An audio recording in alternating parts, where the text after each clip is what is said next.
Good afternoon dear friends. नमस्कार। आप सभी कैसे हैं?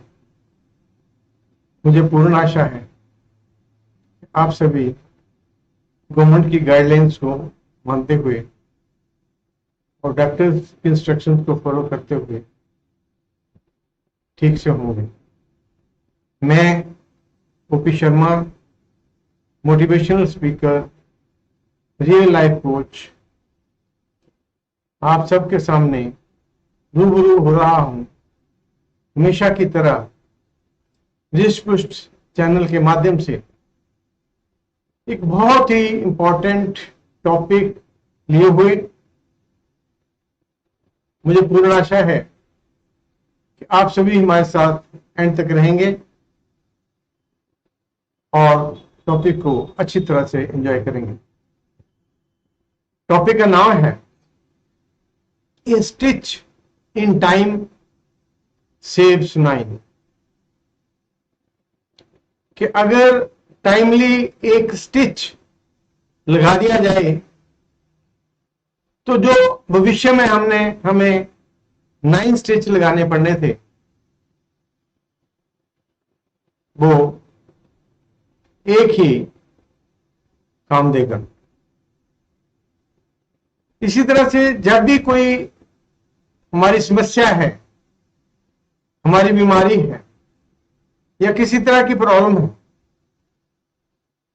अगर हम किसी भी तरह की प्रॉब्लम फेस कर रहे हैं तो अगर हम टाइमली उसे डॉक्टर को दिखा देते हैं या टाइमली एक्शन ले लेते हैं तो हमारी समस्या इतनी आसानी से और इतनी अच्छी तरह से सॉल्व हो जाती है जिसका कि हमें विश्वास भी नहीं आता। अब देखने वाली चीज है कि हम जन्म से ही संघर्ष में होते हैं। जब से हमारा जन्म होता है तब से ही हम संघर्ष चलता जाता है और लाइफ के एंड तक ये चलता रहता है। यही नहीं, अगर हमने ये जन्म लिया है, ये जन्म भी 84 लाख जिया जून में जन्म लेने के बाद अगर उस परमात्मा की दया मेहर से हमें कोई संत महात्मा या पूर्ण सतगुरु मिल गया है जिसने हमें एक ऐसी युक्ति बता दी है जिसके द्वारा अभ्यास करने से हम इस मनुष्य जन्म में आगे हैं। अगर हमें वो पूर्ण परमपिता परमात्मा ना मिलता तो क्या होता? हम मनुष्य जन्म में नहीं आ सकते थे, हम नीची जोनियों में हमें जाना पड़ता। और नीची जोनियों की पोजीशन ये है कि आदमी का, मनुष्य का जन्म लेने के लिए हमें लाखों वर्ष बीत जाते और यह भी कोई जरूरी नहीं था कि हम मनुष्य के जन्म में, जब मनुष्य जन्म हम प्राप्त कर सकते हैं। तो अगर अब हम देखते हैं कि मौजूदा समय में कोरोना वायरस जैसी बीमारी ने मनुष्य जाति को भारत में ही नहीं दूसरे देशों में भी बहुत दुख पहुंचाया है। सेहत के तौर पे भी दुख पहुंचाया है, मृत्यु भी हुई है। उसके अलावा फाइनेंशियल प्रॉब्लम्स आ गई हैं, दूसरी तीसरी रिश्तों की प्रॉब्लम्स आ गई हैं, कई तरह की प्रॉब्लम्स आई हैं। ये सब इसके कारण ही हुआ है। अब हम देखते हैं कि जो हमारे बच्चे हैं, बच्चों को हम लाड प्यार में पालते हैं,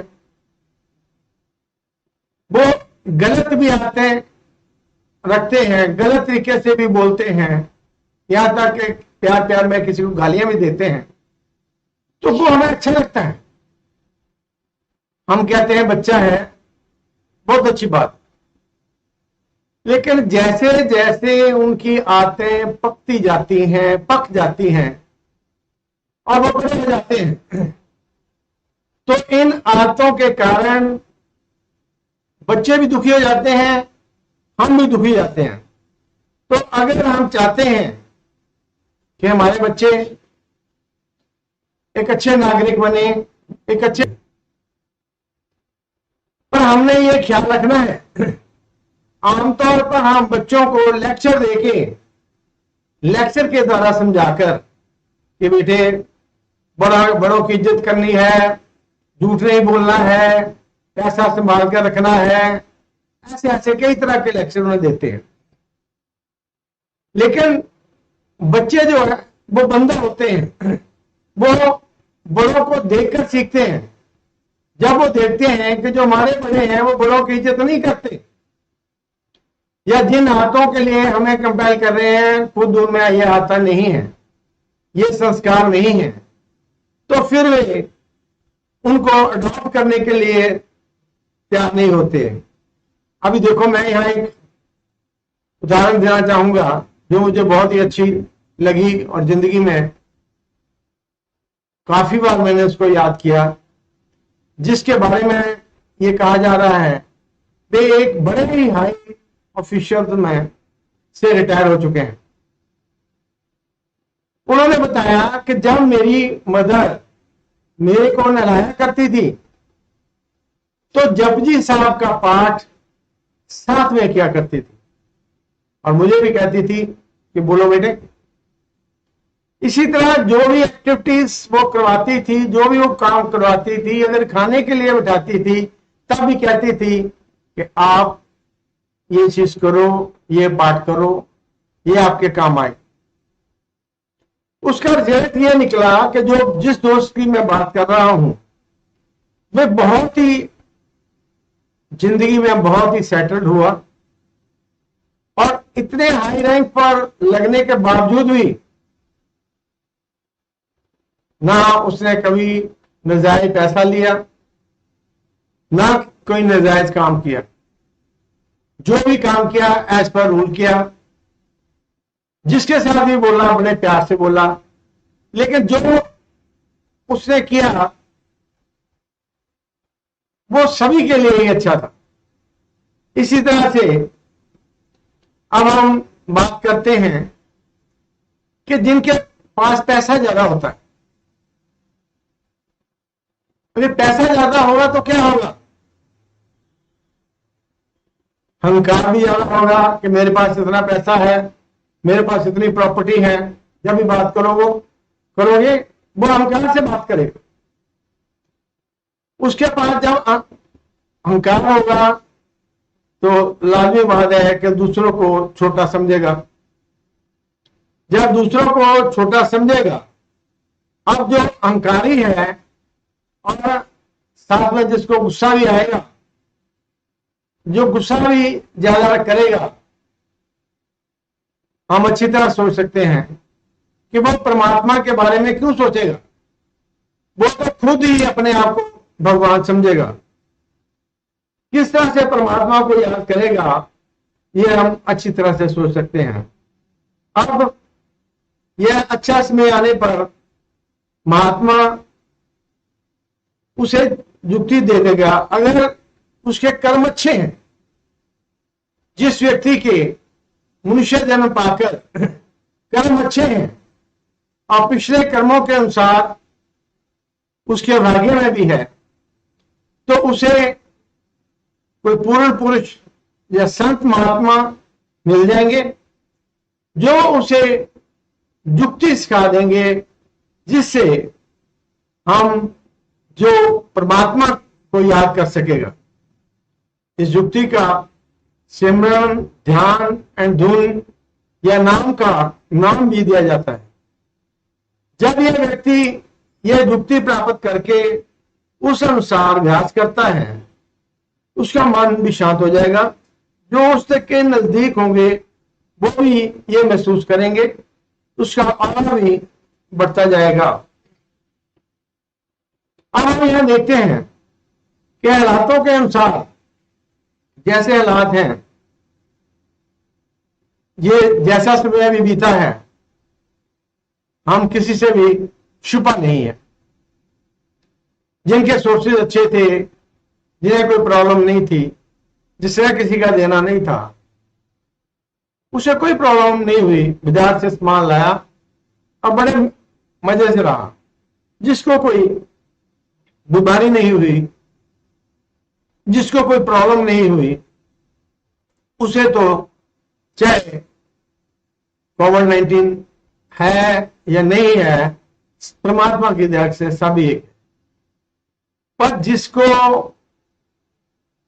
ये प्रॉब्लम भी आ गई, बीमारी की प्रॉब्लम भी आ गई, आर्थिक प्रॉब्लम भी आ गई, दूसरी लेन देन की प्रॉब्लम भी आ गई, जब ये सभी प्रॉब्लम्स आ गई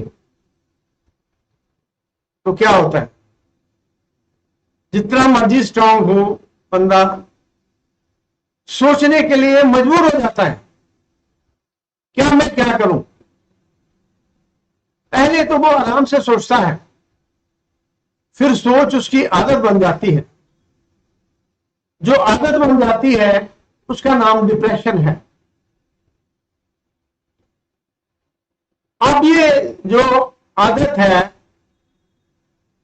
अगर फाइनेंशियल लॉसेस हैं या बीमारी है या किसी कई कारणों से हो जाती है, पर यह आदत कई बार बिना किसी कारण के भी हो सकती है।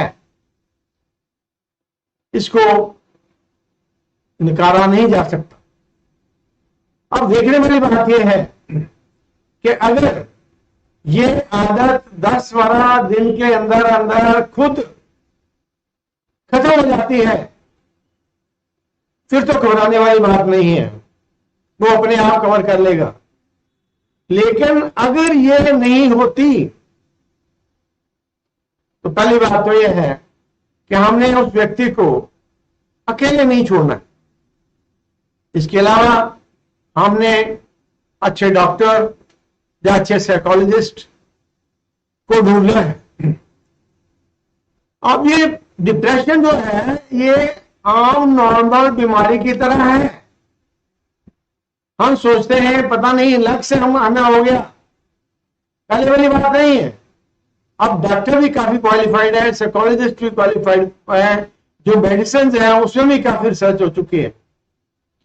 अगर हम टाइमली मेडिसिन को स्टार्ट कर देते हैं अंडर प्रॉपर सुपरविजन, तो इससे बाहर आना कोई डिफिकल्ट नहीं है।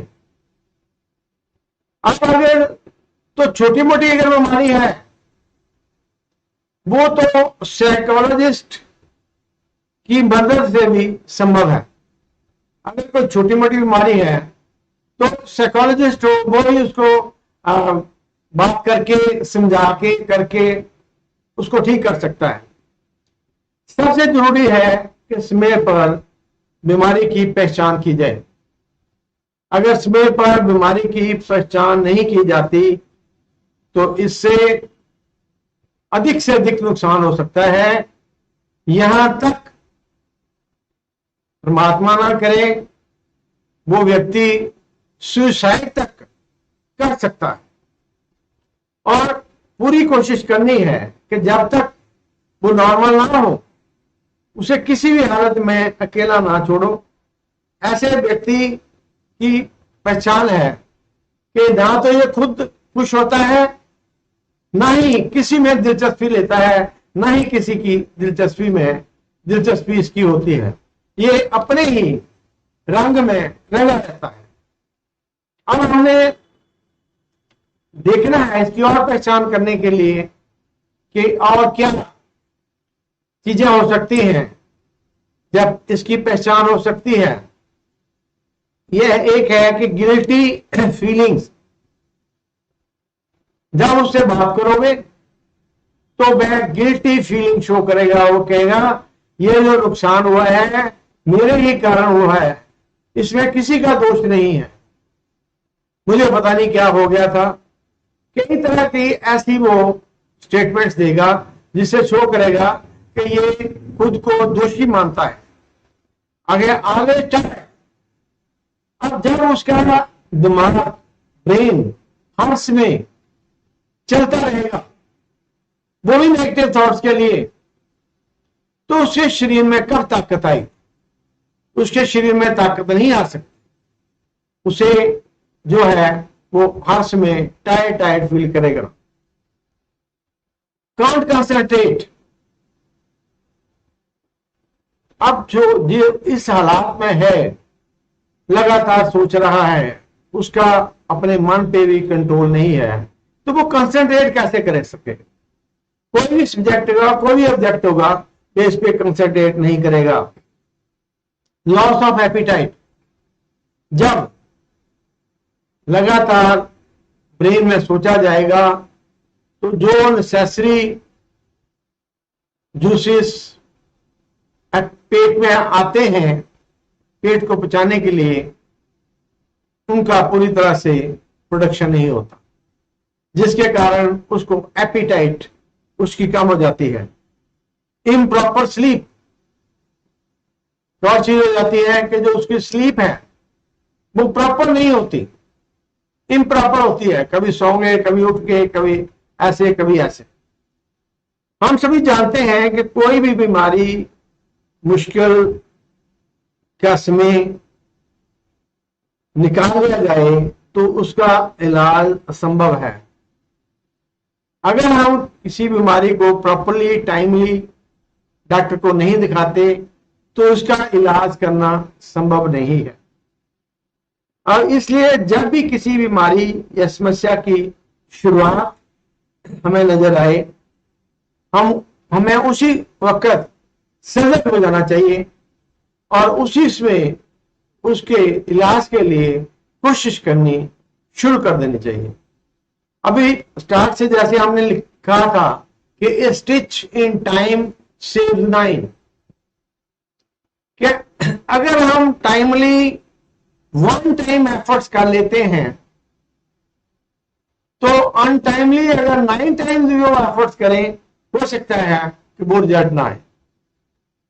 हमने जिंदगी में भी कोई भी काम हो, किसी के लिए भी, हमने बाहर भी जाना है, हमने एरोप्लेन पे जाना है, ट्रेन पे जाना है, कहीं भी जाना है, अगर हम कंफर्ट जोन में हैं, हम उठते उठते कह रहे हैं कोई बात नहीं, कुछ नहीं फर्क पड़ने वाला, तो ये देख लो फर्क तब पड़ेगा जब हमारा वो एरोप्लेन या ट्रेन या कोई भी चीज मिस हो जाए। तो हमें पूरी कोशिश करनी है हर काम को समय सिर शुरू करना है और समय सिर ही खत्म करना है। धन्यवाद।